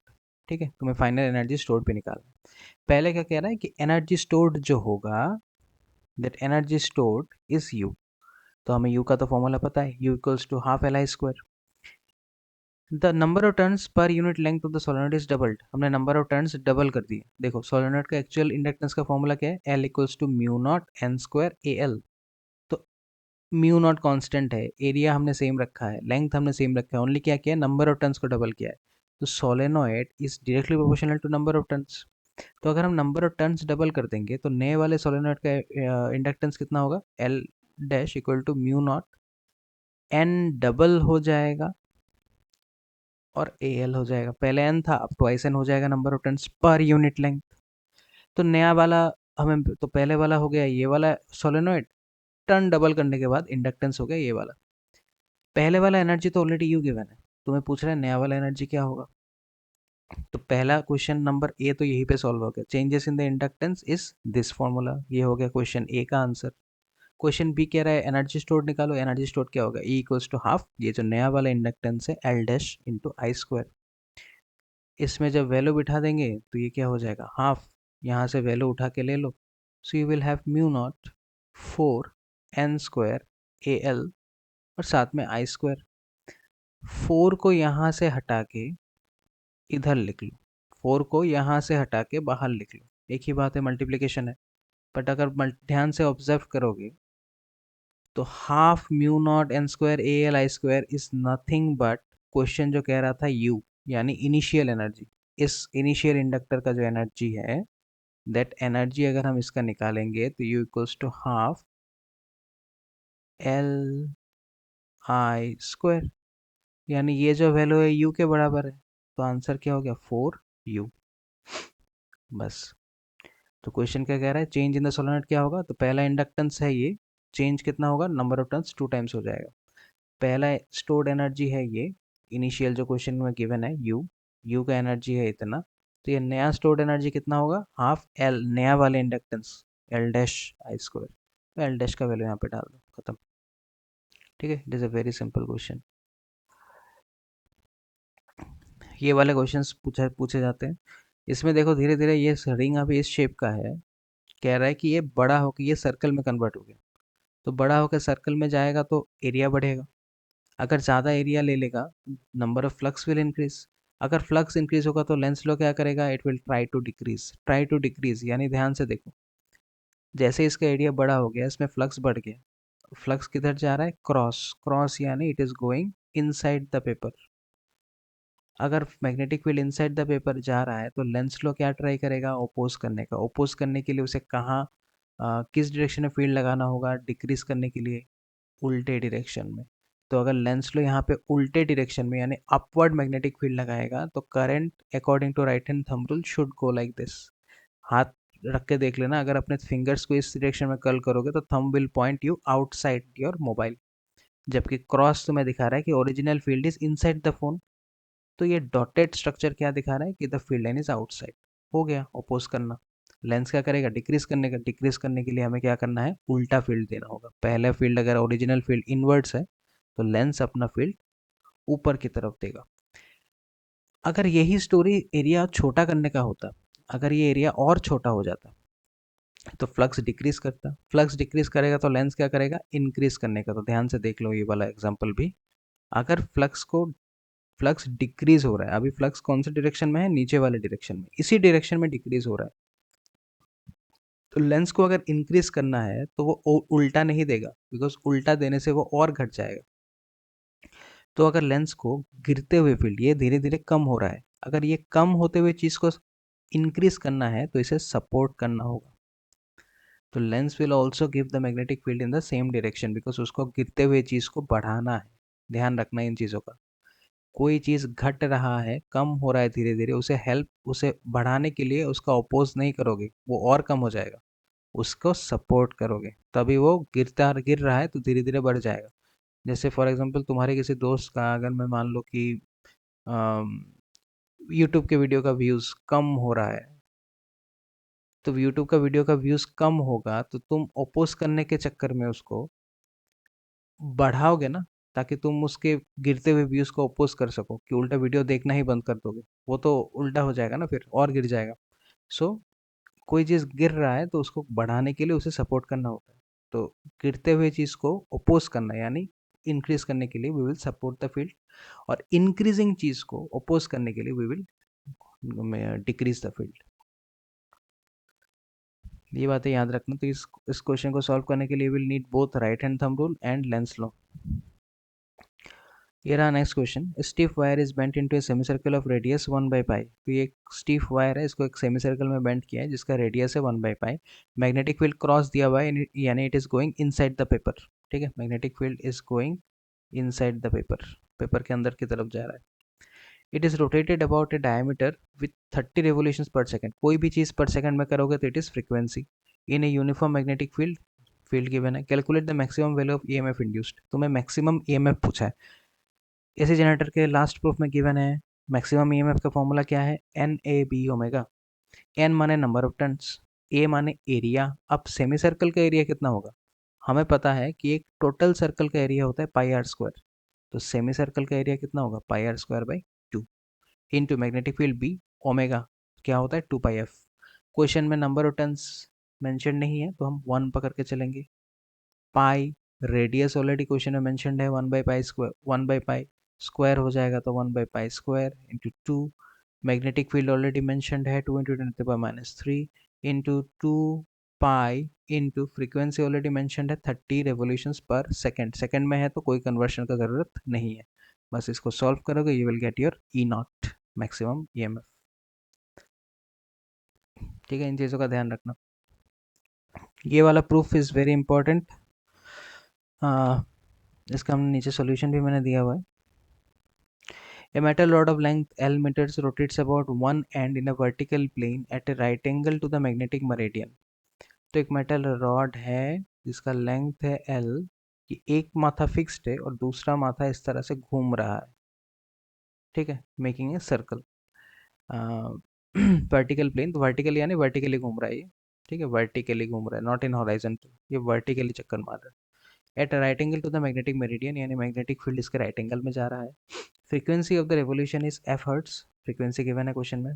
Frequency of the revolution is F hertz, length is L, and the horizontal components of the earth magnetic field is H tesla. तुम्हें इतना ध्यान नहीं रखना है, तुम्हें बस इतना ध्यान रखना है कि हॉराइजॉन्टल कंपोनेंट मतलब क्या, अर्थ के मैग्नेटिक फील्ड कुछ ऐसे है और तुम जो रोटेट कर रहे हो वो कुछ ऐसे कर रहे हो। ये जो रॉड है ना, this rod is rotating somewhere like this, making an angle 90 degree. तो horizontal component of Earth's magnetic field is H Tesla. Then find the expression of induced EMF. तुम्हें इंड्यूस्ड ईएमएफ निकालना है। कोई भी रोटेशनल बॉडी के लिए हम induced EMF का कौन सा फॉर्मूला यूज करते हैं? Half B L square omega. Half B L square omega माने 2 पाई एफ। अब मैग्नेटिक फील्ड एच गिवन है एल स्क्वायर, और 2 पाई एफ तो ऑलरेडी फ्रीक्वेंसी एफ भी गिवन है, तो हो गया यहाँ तक, बस खत्म। 2 कट गया, तो आंसर क्या रहेगा इंड्यूस्ड ईएमएफ का? H F pi L square. Done. ये कभी कभार ऐसे भी देता है कि show that E equals to H F pi L square. ऐसे शो दैट बोल के देगा तो तुम पूरे एग्जाम में कंफ्यूज हो जाओगे, बिकॉज ये देखने में बड़ा कंफ्यूजिंग लगता है। पर तुम्हें ध्यान रखना है कि मैग्नेटिक फील्ड बी को हमने एच लिखना है, बिकॉज क्वेश्चन कह रहा है मैग्नेटिक फील्ड का वैल्यू एच है। तो कंफ्यूज नहीं होना है, ये वेरी सिंपल क्वेश्चन है। बस क्वेश्चन में हॉरिजॉन्टल कंपोनेंट देख के भी कंफ्यूज नहीं होना है। Horizontal component just means magnetic field is in the horizontal direction. ठीक है, horizontal component just means magnetic field is in the horizontal direction. बस इतना ही है। ये वाला खुद से करना है। इसके जैसा सेम क्वेश्चन हमने ऊपर ट्राई किया था, तो you will do it on your own. Question number 61, there is a circular coil जिसका रेडियस है 10 centimetre and 20 turns, rotated about is vertical diameter. तो ये जो कॉयल है इसमें दो डायमीटर होंगे, एक तो ये वाला और एक ये वाला डायमीटर। इसके अराउंड रोटेट नहीं कर रहे हैं हम लोग, वर्टिकल के अराउंड हम ऐसे घुमा रहे हैं इसको। The coil is rotating about it vertical diameter. तो ये ऐसे चक्कर मारा है, जैसे टेबल पे ऐसे कॉइन रख के, ये मान लो 1 रुपए का कॉइन है, उसको टेबल पे रख के ऐसे घुमा रहे हैं हम लोग। ठीक है, ऐसे ऐसे घूम रहा है ये टेबल के ऊपर, that is the vertical diameter. अच्छा, क्वेश्चन कह रहा है एंगुलर स्पीड इज 50 रेडियन पर सेकंड। ध्यान रखना, रेडियंस पर second, radian is the unit of distance. तो रेडियन पर सेकंड यानी क्वेश्चन में क्या गिवन है? ओमेगा गिवन है। यही चीज तुम्हें एग्जाम में याद रखना है, रेडियन पर सेकंड मीन्स ओमेगा। इसके अलावा अगर रेवोल्यूशन पर सेकंड, रोटेशन पर second, anything else was given, ये सब कुछ फ्रीक्वेंसी होता। रेडियन पर सेकंड यानी omega. In uniform horizontal magnetic field, horizontal magnetic field हो गया। तो हॉरिजॉन्टल मैग्नेटिक फील्ड ऐसे जा रहा है, कॉइल यहाँ पे ऐसे रोटेट कर रहा है, ओमेगा कितना है? 50 रेडियंस पर सेकंड। क्वेश्चन कह रहा है मैक्सिमम एंड एवरेज ईएमएफ निकालना है। अब पहले मैक्सिमम निकाल लेते हैं। मैक्सिमम ईएमएफ का फॉर्मूला क्या है? N A B omega. Number of turns question में गिवन है 20। एरिया कितना होगा? ये एक सर्कल है जिसका रेडियस है 10। You can easily find the area pi R square. ध्यान रखना 10 सेंटीमीटर को मीटर में कन्वर्ट करना होगा, तो एरिया होगा pi R square. Magnetic field already given है, कितना है? 3 into 10⁻²। Omega is 2 pi F, but ज़रूरत नहीं है, ओमेगा का वैल्यू क्वेश्चन में ऑलरेडी गिवन है 50। ये सारे वैल्यूज डाल दोगे, you will get your maximum EMF. Average क्या होगा? E naught plus 0/2। क्यों 0? Because initially EMF will be 0। Because जब ये कॉयल इनिशियल पोजीशन पे रहेगा तब कोई ईएमएफ होगा ही नहीं, बिकॉज तुम अपोज ही नहीं कर रहे हो। एक बार रोटेट करना स्टार्ट हुआ तब ना तुम अपोज करोगे। तो एवरेज होगा ई नॉट प्लस 0/2। उसके बाद क्वेश्चन कह रहा है if the coil forms a closed loop of resistance 10 ओम। अगर इस कॉयल का रेजिस्टेंस ही 10 ओम का है, calculate the maximum current in the coil and the average power loss. Maximum current, very simple, maximum current is maximum voltage by resistance. याद है, voltage जितना ज़्यादा होगा करंट भी उतना ही ज़्यादा होगा, because current and voltage are directly proportional. तो वोल्टेज ज़्यादा यानी मैक्सिमम वोल्टेज। तो मैक्सिमम वोल्टेज का जो भी वैल्यू आएगा उसको रेजिस्टेंस से डिवाइड कर दोगे, you will get maximum current. और एवरेज वोल्टेज का जो वैल्यू आएगा उसको रेजिस्टेंस से डिवाइड करोगे, you will gate average current. और पावर जब निकालने के लिए बोला है तो power is I average into E average. ठीक है, तो यहाँ से ई एवरेज निकाल लेंगे, यहाँ से आई एवरेज निकाल लेंगे, दोनों को मल्टीप्लाई कर दो, you will get your power. Done. तो दे इतना ही है क्वेश्चन, वेरी सिंपल क्वेश्चन। पहले मैक्सिमम निकालना है, फर्स्ट क्वेश्चन डन। एवरेज निकालना है, first question done. Second question में maximum current, maximum voltage divided by resistance, Ohm's law. और average current, average voltage divided by resistance, power is I average into E average. ये question था shows rectangular conducting MNOP. एक coil है एमएनओपी जिसका resistance है capital R, placed partly in a uniform magnetic field. इसको आधा सा देखो, थोड़ा सा घुसा के रखा है in the uniform magnetic field, cross cross यानी going inside the paper, and moved with velocity v as shown in the figure. इसको v वेलोसिटी से इसके अंदर लेके जा रहे हैं। इसका लेंथ कितना है साइड का? ये वाला डिस्टेंस b लेंथ का है, ठीक है, स्मॉल b। तुम्हें पूछा क्या है? What is the force acting on the arm O N. तुम्हें इस आर्म पे ओ एन पे फोर्स कितना लग रहा है वो फोर्स निकालना है, एंड इट्स डायरेक्शन। तुम्हें फोर्स का डायरेक्शन भी जानना है और फोर्स कितना लग रहा है वो भी जानना है। तो बहुत ही सिंपल क्वेश्चन है। Let's start. यहाँ से अगर खींच के अंदर लेके जाओगे तो मैग्नेटिक फील्ड धीरे धीरे बढ़ेगा। मैग्नेटिक फील्ड बढ़ेगा तो फ्लक्स में चेंज हो रहा है, चेंज हो रहा है तो तुम ओपोज करोगे तो ईएमएफ आएगा। What is the value of EMF? EMF equals to B L V. B for magnetic field, L जिस डंडे पे तुम वेलोसिटी लगा रहे हो, जिस डंडे पे तुम वेलोसिटी लगा रहे हो उस डंडे का लेंथ एल, वेलोसिटी कितना लगा रहे हो वी, तो बी एल वी। यहाँ से हम करंट भी निकाल सकते हैं। Current is EMF by resistance. EMF कितना है? B L we. रेजिस्टेंस कितना होगा? क्वेश्चन में गिवन है। रेजिस्टेंस कितना है? आर। तो B L V by are.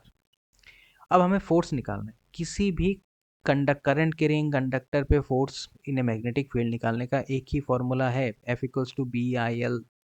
ठीक है, यहाँ पे साइन थीटा भी होता है बट साइन थीटा क्यों नहीं हो रहा है? बिकॉज वो 90 डिग्री है। ध्यान से देखो, ये रहा तुम्हारा कॉयल, कॉयल का लेंथ है इधर, and your magnetic field is going inside. तो magnetic field is making an angle 90 degree with the coil, sorry in the side. तो एल लेंथ का जो साइड है उससे magnetic field is making an angle 90 degree. तो यहाँ पे sign 90 is 1, तो यहाँ पे साइन 90 आएगा। साइन 90 इज 1, बिकॉज याद है ना this angle is between length and magnetic field. तो यहाँ पे फोर्स क्या होगा? B I L.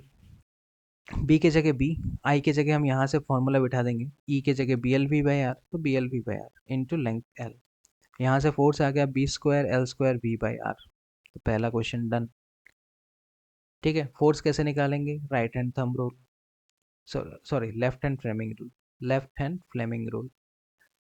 Magnetic field going downwards, current upwards, तो वहाँ से फोर्स आराम से निकल जाएगा। ठीक है, लेफ्ट हैंड फ्लेमिंग रूल से हम यहाँ से फोर्स निकाल सकते हैं। Obviously it is going in this direction, force इधर ही होगा बिकॉज ये इधर जा रहा है। आगे पूछा गया है power required to move the frame to get a steady EMF induced in the arm M N and P O. अगर हमें एम एन और पीओ में स्टेडी ईएमएफ जानना है तो पावर कितना होगा? इतना क्वेश्चन मुश्किल नहीं है, ये वर्डिंग्स डिफिकल्ट है, इन पे ध्यान मत दो। स्टेडी ईएमएफ के लिए velocity should be steady. Velocity तो क्वेश्चन कह ही रहा है कि स्टेडी है विथ वेलोसिटी वी। क्वेश्चन जब कह रहा है वेलोसिटी वी है वही हम स्टेडी मान के चलेंगे। तो पावर का फॉर्मूला क्या होगा? Power equals to force into velocity. याद करो, there is a formula of power, force into velocity.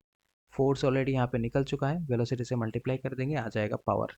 इतना क्वेश्चन पे ध्यान मत दो, पावर रिक्वायर्ड पूछा है, डायरेक्टली पावर निकाल लो। ज़्यादा लैंग्वेजेस में जाओगे तो डिफिकल्ट लगेगा। लैंग्वेज यहाँ पे जानबूझ के बोला गया है कि अगर स्टेडी चाहिए तो बताओ। अरे भाई साहब ये स्टेडी ही होगा बिकॉज वेलोसिटी इज स्टेडी। तो तुम जितना भी अंदर जाओगे E M F produced will be in a very steady manner, मतलब धीरे धीरे धीरे धीरे बढ़ेगा। तो ये P equals to F into V. ठीक है, नीचे ये नहीं चाहिए, ऑलरेडी मैंने साइड में करके दे दिया है। क्वेश्चन नंबर 63 कह रहा है rectangular loop of size 25 centimetre 20 centimetre is lying in X Y plane. तो ये एक्स वाई प्लेन है, X Y plane 20 centimetre 25 centimetre. It is subjected to a magnetic field B equals to this K cap. K cap कौन से direction में होगा? अगर ये x है ये वाई है तो के cap will be in Z direction. तो मैग्नेटिक फील्ड ऊपर की तरफ लग रहा है, के cap. where b is in Tesla and t is in seconds, ये सारे t seconds में है। if the resistance of the loop is 4 ohm, इस loop का resistance है 4 ohm का। find the EMF induced, तो मैं EMF पूछा गया है and the current पूछा गया है in time t equal to 5 seconds। ठीक है, EMF और करंट, पहले EMF निकालना होगा फिर करंट। EMF निकालने के लिए हमें पहले फ्लक्स चाहिए। तो फ्लक्स के लिए क्या क्या चाहिए? Flux is the dot product of magnetic field and area. Magnetic field question में ऑलरेडी मेंशन है 5t square plus 2t plus 10। तो 5t square plus 2t plus 10 के कैप के डायरेक्शन में इनटू एरिया। अब ध्यान से देखो, इस जो सरफेस है इसका area vector will also be upwards because area is always perpendicular and outside the surface. तो एरिया वेक्टर इसका भी ऊपर की तरफ ही होगा, इन यानी के कैप। तो एरिया वेक्टर हम कितना लिखेंगे? 20 और 25 का एरिया वेक्टर कितना होगा? दिस इज अ रेक्टेंगल तो लेंथ इनटू ब्रेथ। अब दोनों सेंटीमीटर में है तो बाय 100 बाय 100। इसको काट कूट के देखो आंसर आएगा 5 इंटू 10⁻²। तो एरिया हो गया 5 इंटू 10⁻²। एरिया इज इन के कैप डायरेक्शन, तो ये भी के कैप ये भी के कैप। डॉट प्रोडक्ट में तो कोई फर्क नहीं पड़ेगा, के कैप के साथ के कैप हम इजीली कर सकते हैं। तो द आंसर विल बी के कैप मिला के 1 हो जाएगा। तो this will be your flux. अब हमें फ्लक्स निकल गया, इसके बाद हमें ईएमएफ निकालना है। अब आगे क्या करेंगे, इस टर्म को यहाँ पे छोड़ दो। अब जब ईएमएफ निकालोगे तो e equals to D phi by D T, तो हमें इस पूरे वैल्यू का d phi by D t करना है। इट इज़ देखने में बहुत मुश्किल लग रहा है, बहुत मुश्किल नहीं है ये। जैसे ही हम डी बाई डी टी लिखेंगे तो ये जो 5 × 10⁻² वाला टर्म है, दिस इज कांस्टेंट, चुपचाप बाहर चला जाएगा। अंदर रहेगा 5t² + 2t + 10। तो आगे वाले स्टेप में क्या होगा, this term will go outside and now you are left with d by D t of 5t² + 2t + 10। तो now you are left with d by D t of 5t² + 2t + 10।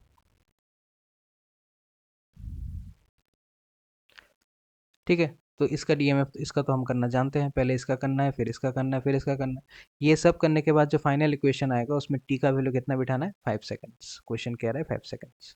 तो यहाँ से you will find the EMF. EMF मिल गया तो current निकालने के लिए कौन सा फॉर्मूला लगाएंगे, EMF divided by resistance. Resistance कितना गिवन है, 4 ओम। ठीक है, तो वेरी सिंपल क्वेश्चन। क्या ध्यान रखना था कि यहाँ पे एरिया वेक्टर भी ऑल्सो इन द के कैप डायरेक्शन। अगर ये लॉजिक क्लियर नहीं होगा तो कभी भी यहाँ से के कैप गायब नहीं कर पाओगे। तो since it is a dot product, के साथ के जाना इज वेरी नॉर्मल। ये सब आप खुद से ट्राई करोगे, पहले ऑलरेडी किया हुआ है similar question. You will try it on your own. नीचे सोल्यूशन दिया हुआ है for your help.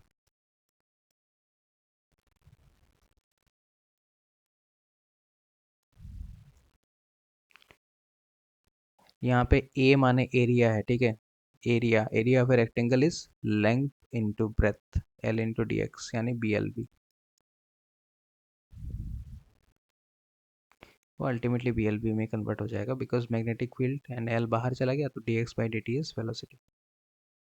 D x by D T is velocity. बस इतना ही है ये चैप्टर।